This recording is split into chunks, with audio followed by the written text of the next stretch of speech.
Bismillahirrahmanirrahim. Assalamualaikum warahmatullahi wabarakatuh. Yang terhormat Bapak Pendamping Satuan Pendidikan Kecamatan Kalibundar, yang saya hormati Bapak Ketua Komite SDN Cibinong, dan yang saya hormati Bapak Ibu Guru dan staf tenaga kependidikan SDN Cibinong. Puji syukur mari kita panjatkan kehadirat Allah Subhanahu wa taala. Salawat serta salam semoga tercurah limpah kepada baginda tercinta yakni Nabi Muhammad SAW. Hari ini kita berkumpul bersama dalam acara pelaksanaan observasi penilaian kinerja kepala sekolah, indikator presentasi program sekolah, yang merupakan langkah penting bagi kita semua untuk meraih tujuan bersama dalam dunia pendidikan.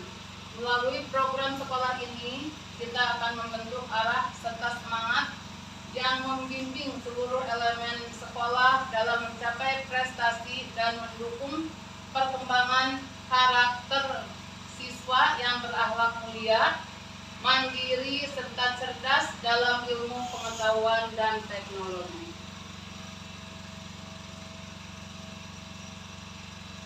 Bapak Ibu yang saya hormati, kita mulai saja. Yang pertama, tujuan dari sesi observasi kepala sekolah ini ada 4. 1. Meninjau hasil rapat pendidikan, karakteristik, dan visi misi sekolah. 2. Mempertimbangkan saran dan masukan dari internal dan eksternal sekolah. 3. Membuat program sekolah. 4. Mengimplementasikan di sekolah. Pertama, dilihat dari rapot pendidikan. Bapak Ibu sekalian, rapot pendidikan di SD Negeri Cibinong perlu ada peningkatan, yaitu tentang kemampuan numerasi murid dan kemampuan literasi murid. Yang lainnya sudah pada hijau. Mudah-mudahan ke depannya ada peningkatan ya dari karakter siswa kita. Sekali lagi, kemampuan numerasi dan kemampuan literasi. Jadi diharapkan ada kenaikan nilai, peningkatan nilai.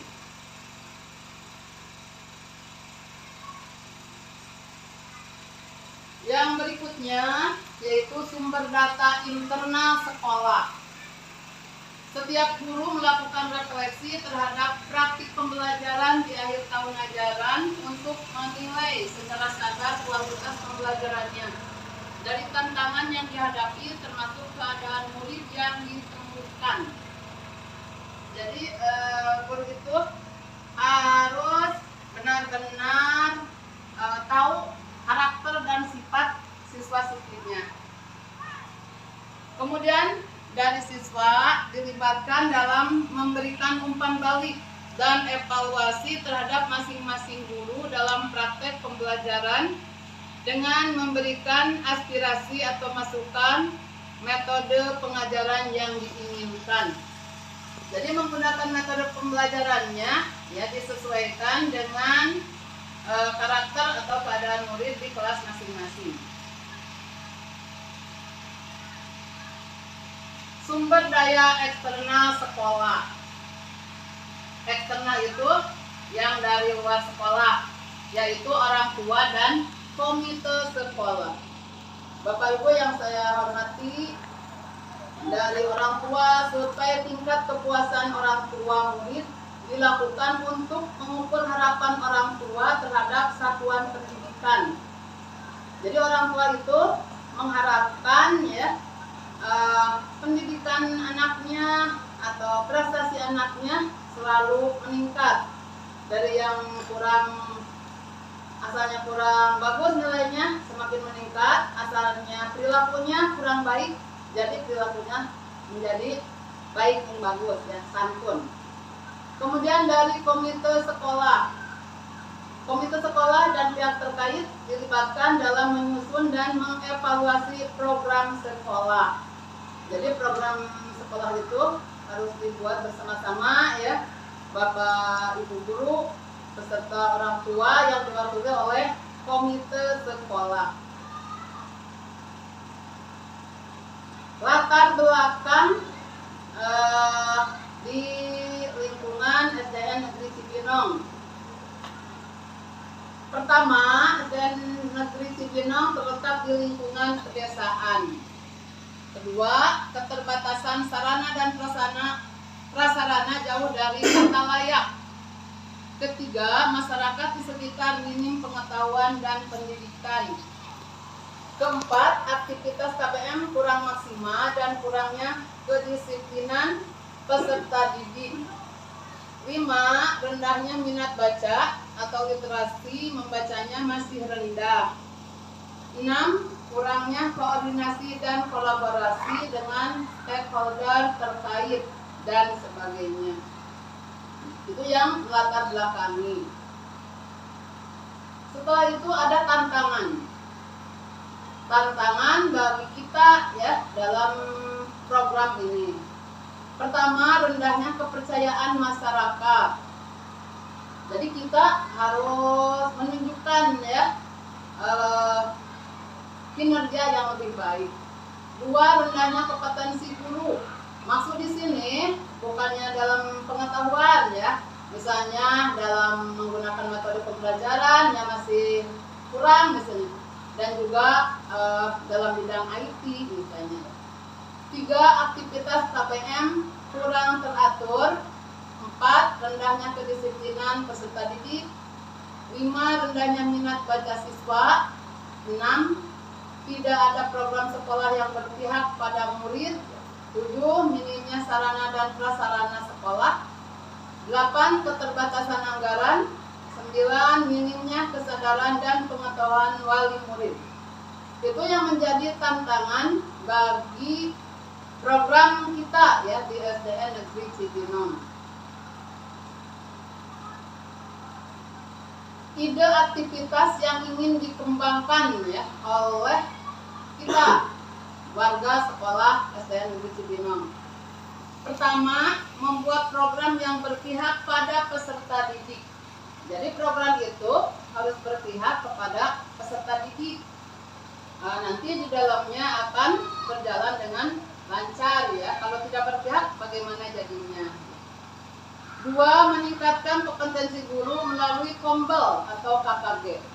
Jadi nanti KKG akan dilaksanakan 1 minggu sekali ya. Bergiliran setiap guru kelas akan menguraikan atau menjelaskan hambatan apa yang terjadi. 3. Membentuk karakter peserta didik dengan diadakannya kegiatan pembiasaan ya. Nanti ada perubahan dalam kegiatan pembiasaan yang sedang berjalan, yaitu sholat duha ya. Kemudian membaca bersama dan kegiatan Sabtu bersih. 4. Membangun kerjasama dan kolaborasi. Jadi antara guru ya, siswa, komite sekolah harus ada kerjasama dan kolaborasi. Jadi sejalan ya. 5. Pembelajaran kontekstual berbasis literasi dengan memanfaatkan lingkungan sekitar sekolah. Literasi itu tidak hanya membaca saja Bapak Ibu ya. Misalnya pembelajaran IPA misalnya. Anak bisa dibawa keluar melihat daun misalnya ya. Kemudian daun tersebut bawa ke dalam kelas, kasih waktu 15 menit. Apa yang ditemukan oleh anak dalam daun tersebut, itu hasilnya namanya literasi. Juga di bidang olahraga sama. Kemudian keenam, terbuka menerima saran dan masukan. Ketujuh, melakukan monitoring atau evaluasi dan tindak lanjut secara berkala. Bisa dengan KKG, ya, bisa dengan rapat bulanan, gitu ya. Yang poin nomor 7. Yang berikutnya, Bapak Ibu sekalian, menganalisis aset atau karakteristik SDN Cibinong. Pertama, SDN Cibinong berada di daerah jauh dari kota, kecamatan, dan kabupaten. Betul kan ya? Jauh dari kecamatan. 2, lingkungan masyarakat pedesaan dengan lingkungan yang agamis. Jadi di sini di lingkungan Cibinong masyarakatnya agamis ya. 3, moda pembelajaran kontekstual dengan memanfaatkan lingkungan sekolah dapat menumbuhkan aktivitas kemampuan siswa dalam belajar. Yang tadi itu ya, siswa misalnya dibawa ke tempat rekreasi, misalnya di sini ada curug gitu ya. Jadi itu membawa karakter siswa akan berubah.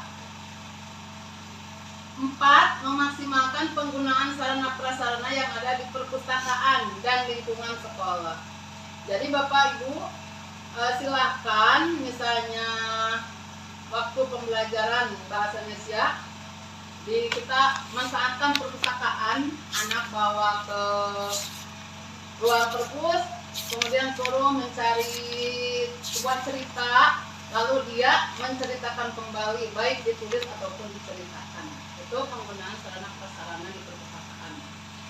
5, memaksimalkan kompetensi guru yang sudah memiliki kemampuan IT dalam meningkatkan kemampuan rekan sejawat. Jadi antara rekan silakan saling membantu ya, yang masih belum memahami bantu oleh yang sudah paham ya di bidang IT-nya. Yang berikutnya, mengapa harus ada peninjauan visi dan misi sekolah? Perlu tidak Bapak Ibu? Perlu ya. Jadi visi misi itu sejauh mana ya peningkatannya. Karakteristik murid berbeda setiap tahunnya, murid baru atau murid yang lulus. Betul ya, sangat berbeda sekali.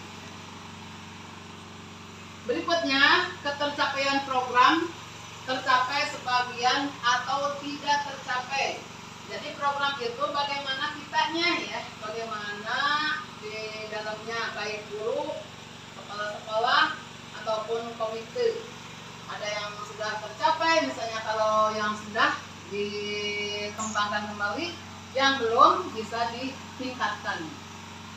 Harapan guru dan orang tua murid dan pemangku yang lain. Jadi harapan guru dan orang tua murid itu mengharapkan ya siswa-siswinya semuanya berprestasi atau berperilaku baik yang santun. Jadi mari ya kita sama-sama dengan orang tua ya, guru saling mendukung. Karena kalau tidak saling mendukung, suatu program tidak akan tercapai. Berikutnya, kondisi perkembangan zaman, sumber daya dan lingkungan sekolah berubah. Itu sangat betul sekali ya, perkembangan zaman yang mana sekarang perkembangan generasi milenial. Jadi ya semuanya pada suka dengan handphone, asik main sendiri. Kemudian sumber daya dan lingkungan sekolah akan berubah tentunya ya. Makanya di sekolah guru ya yang harus berperan penting mendidik dan melatih anaknya. Kalau di rumah yaitu orang tua.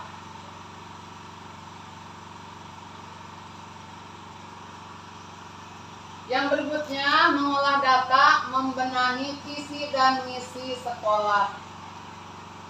Data dari berbagai sumber kemudian dianalisis, dipertimbangkan bersama, dan disepakati dengan pilihan membenahi program, mengganti dengan program lain yang lebih relevan, atau menghapus karena tidak relevan lagi dengan karakteristik sumber daya satuan pendidikan.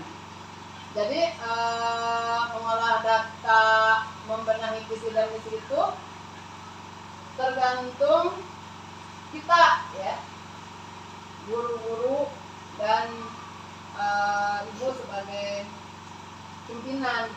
Jadi yang kurang berkembang bisa diganti, ya. Yang sudah misalnya berkembang sesuai bisa dilanjutkan.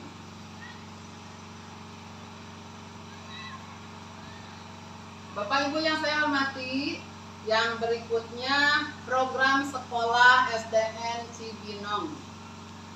Ada 3 Bapak Ibu.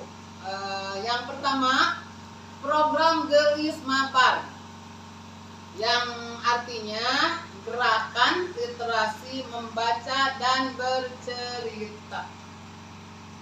Gelis, gerakan literasi mabar membaca dan bercerita. Bisa kan nanti sama anak-anak dipahami, ya, singkatannya. Program membaca, mari kita lebih tingkatkan, ya, dan nanti kedepannya anak-anak mungkin kelas 4, 5, 6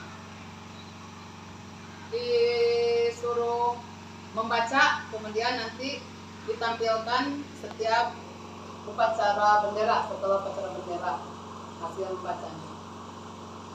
Kedua, program Duta Timta, Duta, Duha, dan Tadarus. Di kita sedang berjalan, ya, sholat duha dan tadarus Al-Quran. Timta meningkatkan iman dan takwa. Jadi sekali lagi, program Duta Timta, duha dan tadarus Al-Quran meningkatkan iman dan takwa. 3, program Sabtu Bersih. Sabtu Berseri. Berseri itu bersih, sehat, dan asri, gitu, ya. Itu program sekolah SDN Cibinong.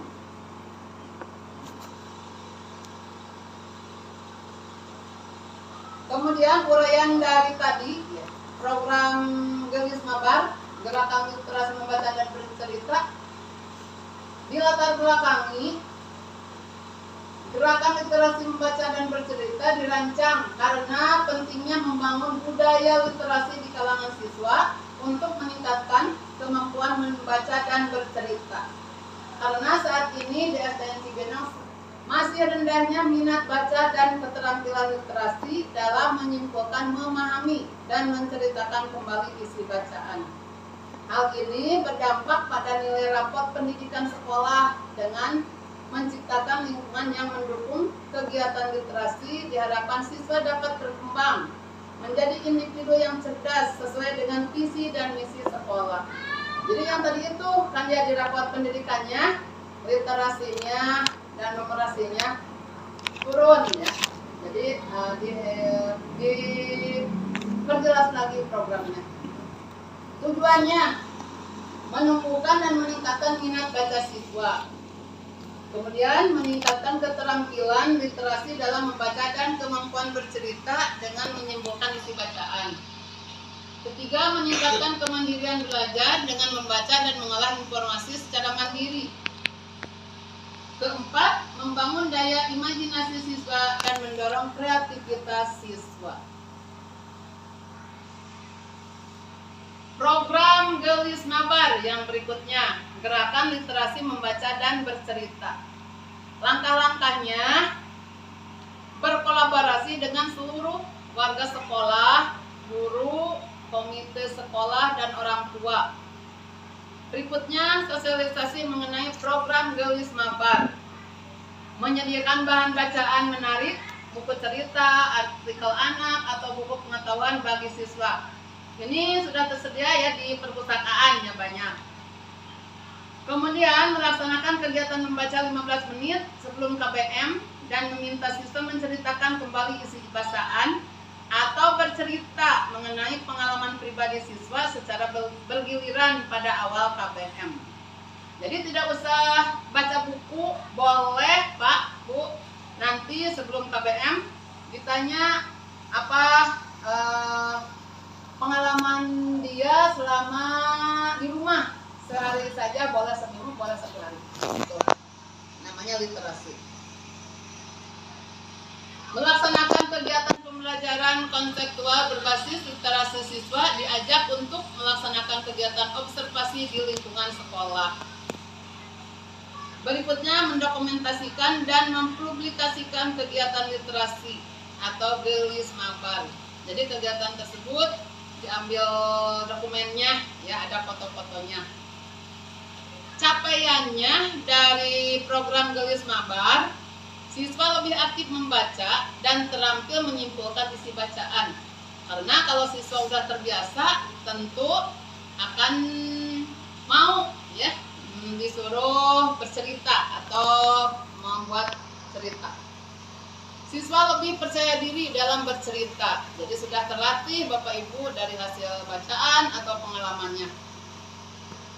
Berikutnya, tumbuhnya kecerdasan pada siswa sehingga meningkatnya prestasi siswa, khususnya bidang akademik bahasa. Jadi anak pandai bercerita, pandai menulis, tentu bahasanya juga akan lancar. Yang keempat, adanya peningkatan nilai rapot pendidikan sekolah, indikator literasi dan numerasi. Jadi capaiannya itu untuk meningkatkan rapot sekolah di numerasi dan literasi. Program Gelis Mabar kemungkinan tantangannya Bapak Ibu. Sebagian siswa kurang berminat membaca atau merasa bacaan yang disediakan tidak menarik. Jadi banyak ya di SD Negeri Cibinong yang masih kurang berminat ya Bapak Ibu, betul tidak Pak? Betul. Ya, jadi bukannya bacaan tidak menarik ya, tapi minat bacanya kurang. Siswa memiliki kemampuan membaca dan bercerita yang berbeda-beda, sehingga beberapa siswa sulit untuk meningkatkan kemampuan literasinya. Jadi masih ada ya siswa yang belum lancar membacanya. Jadi itu sangat mengganggu sekali ke mengenal literasi tersebut. Kemudian keterbatasan waktu belajar di sekolah. Memang ya waktu belajar hanya sampai jam 12. Yang paling banyak yaitu di rumah. Yang keempat, kurangnya keterlibatan orang tua dalam mendukung literasi membaca di rumah. Karena mayoritas kan warga Cibinong itu pekerjaannya bertani atau ibu rumah tangga, ya jadi anaknya sulit untuk dibimbing untuk di bidang literasi tersebut. Tadi yang kedua, program Duta Timta melalui sholat duha dan tadarus Al-Quran, tingkatkan iman dan takwa. SD Negeri Cibinong mengambil program Duta Timta karena dilatar belakangi program ini dirancang karena pentingnya pembentukan karakter siswa untuk meningkatkan keimanan dan ketakwaan siswa saat ini masih rendahnya kemandirian siswa dalam kegiatan beribadah. Dengan melaksanakan kegiatan Duta Timta ini diharapkan dapat mendukung perubahan karakter siswa sehingga dapat berkembang menjadi individu yang beriman dan bertakwa, tumbuhnya siswa yang memiliki karakter religius sesuai dengan visi dan misi sekolah. Karena ya, kita lihat ya Bapak Ibu, kalau waktu sholat duha harus disuruh ya, seharusnya anak itu sudah siap, baik di ruangan ataupun di lapangan. Tujuannya, pertama, menumbuhkan dan meningkatkan kemampuan siswa dalam membaca Al-Quran. Kedua, meningkatkan keimanan dan ketakwaan siswa dalam melaksanakan ibadah. Ketiga, meningkatkan kemandirian siswa dalam melaksanakan ibadah baik di sekolah maupun di rumah. Keempat, membentuk karakter religius pada siswa. Itu tujuan dari program Duta Timta.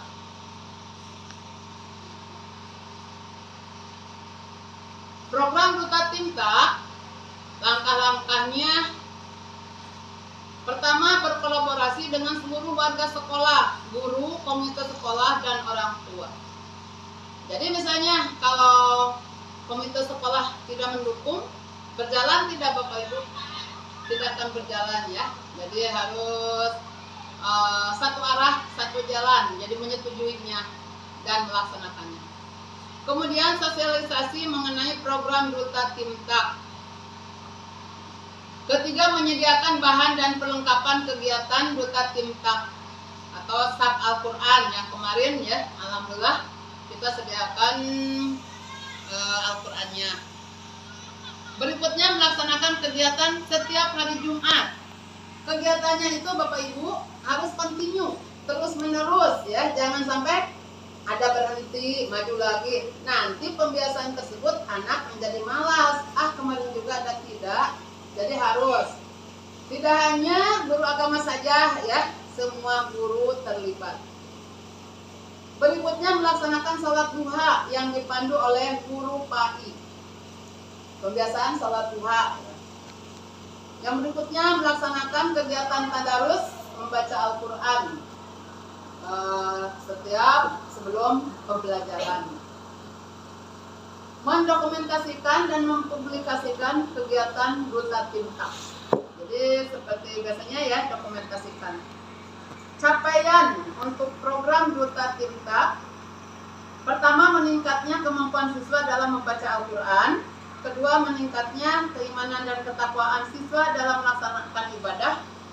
Ketiga, meningkatkan kemandirian siswa dalam melaksanakan ibadah baik di sekolah maupun di rumah. Tumbuhnya karakter siswa yang religius. Ini nanti dari berjalannya program Duta Timta. Bapak Ibu yang saya hormati, yang kemudian dari kemungkinan tantangan Duta Timta tersebut, sebagian siswa kurang lancar dalam membaca Al-Quran, makanya diadakan Duta Timta. Beberapa siswa dalam melaksanakan pembiasaan Duta Timta hanya di sekolah saja, tidak menjadi pembiasaan di rumah. Keterbatasan waktu pelaksanaan kegiatan di sekolah sehingga pelaksanaannya Timta Duta kurang maksimal. Kurangnya keterlibatan guru di sekolah dan orang tua dalam mendukung pembiasaan keagamaan, khususnya ketika siswa berada di rumah. Itu yang merupakan tantangan.